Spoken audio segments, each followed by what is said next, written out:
रामगढ़ की जनता ने ऐतिहासिक वोट देकर चुनाव जिताकर विधायक बनाने का काम किया और उसे भी एनडीए गठबंधन के लोगों ने पचा नहीं पाए और एक षड्यंत्र करके इनकी सदस्यता लेने का काम किया। वैसे हमारी रामगढ़ की लोकप्रिय विधायक हमारी बहन आदरणीय श्रीमती ममता देवी जी, हम सबों के बीच में उपस्थित आम आदमी पार्टी के सचिदानंद पांडे जी, हमारे धार्मिक न्याय बोर्ड के अध्यक्ष झारखंड सरकार के बड़े भाई जयशंकर पाठक जी, हमारे आप सबों को मालूम है कि हमें राजकुमार भैया के भी साथ 2014 से 19 में एक साथ विधानसभा में काम करने का मौका मिला है।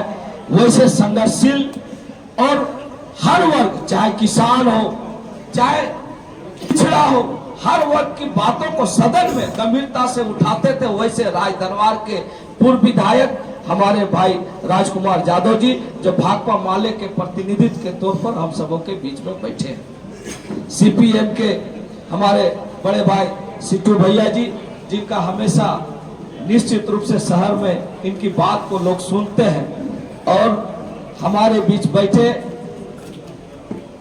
कांग्रेस के प्रवक्ता भाई सनातन मिश्रा जी, रियाज अंसारी जी। और सबसे अहम बात है कि इस चुनाव का महत्वपूर्ण, इस चुनाव एक हजारीबाग का चुनाव एक अपने आप में एक अलग सिनारियो, राजनीतिक परिदृश्य को जन्म दे रहा है। इसका एक जीता जागता उदाहरण है। आज ही हमें मासस के जो राष्ट्र केंद्रीय अध्यक्ष है आनंद महतो जी के घर से दूरभाष में बात हुई कि टेकलाल बाबू के सपनों को पूरा करना है। और लाल हराम मैत्री का जब आंदोलन चलता था तो मासस टेकलाल बाबू के पीछे खड़ा मिला था। और 1985 में जब टेकलाल बाबू मांडू से विधायक बने थे, मासस का बहुत बड़ा अहम रोल था। उस समय कॉमरेड मिथिलेश सिंह जी उस समय भी टेकलाल बाबू के समर्थन में खड़े थे। और आज मुझे सौभाग्य है कि टेकलाल बाबू के साथ उनके बेटे के साथ भी आज खड़े हैं। इसलिए मैं इनको विशेष रूप से साधुवाद और धन्यवाद देता हूं। निश्चित रूप से बहुत सारे वक्ता यहाँ पर बैठे हैं, पूरे जिले से आए हुए सभी कांग्रेस पार्टी के प्रखंड अध्यक्ष यहाँ पर बैठे हुए हैं। आज प्रेस वार्ता है, बहुत ज्यादा बात ना बोलते हुए, क्योंकि सभी वक्ताओं ने बारी बारी से अपनी बात को रखा और सभी लोगों ने इस चुनाव का किस रूप में देश की जनता और हजारीबाग की जनता देख रही है अपनी बात को रखा। कि जिस सोच के साथ जो आज किसान मजदूर का नारा और आम लोगों के बीच में आम आदमी बनकर देश के प्रधानमंत्री 2-2 बार बनने वाले, आज सबसे पहले हम लोग उनसे पूछना चाहते हैं, देश जानना चाहती है कि आपने प्रधानमंत्री किसान निधि तो जरूर दिया, लेकिन सच्चाई है कि आपके कार्यकाल में देश में सबसे ज्यादा किसानों ने आत्महत्या करने का काम किया। आपने पिछड़ों को सम्मान देने की बात जरूर कहा, लेकिन आज आप देखते हो कि जिस दिन राम मंदिर का उद्घाटन हो रहा था, हमारे देश के संविधान प्रमुख राष्ट्रपति महोदया महिला है, आदिवासी परिवार से आती है, लेकिन आज जब राम मंदिर का उद्घाटन का समय आया, देश के प्रमुख राष्ट्रपति महोदया को उसमें आमंत्रण नहीं दिया गया। तो ये सम्मान है इनके। और कल परसों एक फोटो आपने देखा होगा कि हमारे देश के राष्ट्रपति महोदया खड़ी है और देश का सेवक बोलने वाला व्यक्ति संविधान प्रमुख को खड़ा रखता है और अपने कुर्सी में बैठे रहता है। ये अपमान है यहाँ के लोगों को, आदिवासियों का अपमान है, मूलवासियों का अपमान है और हमारी महिला बहनों का अपमान है, जो कहता है कि 33% आरक्षण देंगे महिलाओं को। तो आज आपको समझना होगा कि किस तरह से लोकतंत्र को, किस तरह से जो है डेमोक्रेसी को ऑटोक्रेसी में बदलने का जो षड्यंत्र चल रहा है। आज मुझे कहते हुए कहीं परहेज नहीं है कि अगर तीसरी बार अगर ये सत्ता में आते हैं तो देश से अगर चुनाव समाप्त हो जाए तो कोई बड़ा चीज नहीं है। इसलिए आज हम सबों को समझना होगा कि ये लड़ाई सिर्फ एक सांसद बनने भर का नहीं है, हमारा उम्र बहुत ज्यादा नहीं है। 41 साल की उम्र में 3 बार विधायक और 1 बार झारखंड सरकार का मंत्री बना।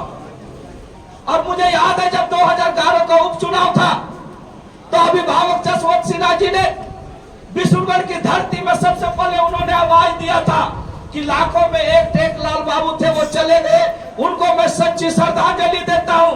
लेकिन आज भी एक प्रकाश है, जिसको लाना है वो जयप्रकाश है।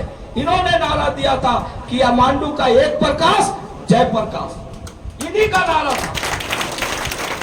तो इसलिए आज उन चीजों को जब मैं देखता हूं, आज इसलिए आप सबों से कहेंगे कि ये चुनाव राष्ट्रीय स्तर का तो है ही, लेकिन ये चुनाव हजारीबाग बचाने का भी है। ये चुनाव हजारीबाग बचाने का भी है।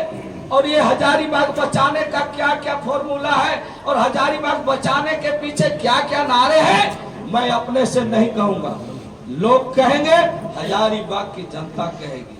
और बाद बाकी जो हमारे नेतृत्वकर्तागण है, निश्चित रूप से आप सबों को अपनी बात से अवगत करा चुके हैं। मैं बहुत ज्यादा ना बोलते हुए आप सबों से कहूंगा कि आज का जो समय है,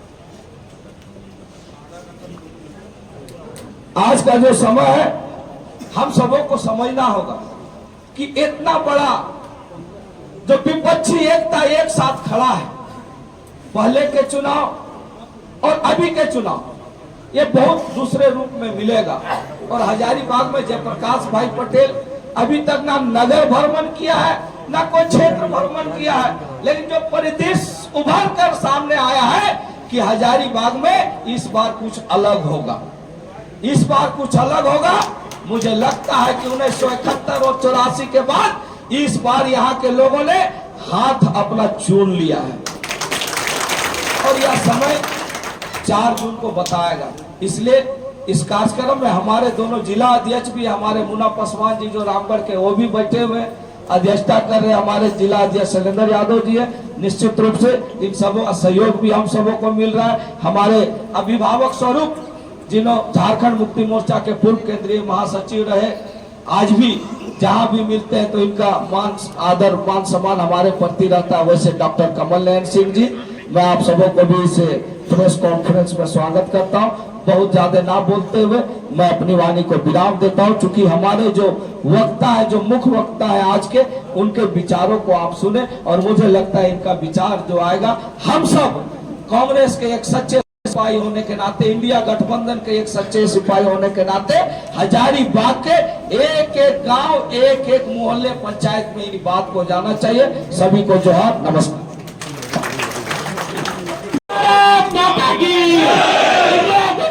जिंदाबाद, इंडिया गठबंधन जिंदाबाद।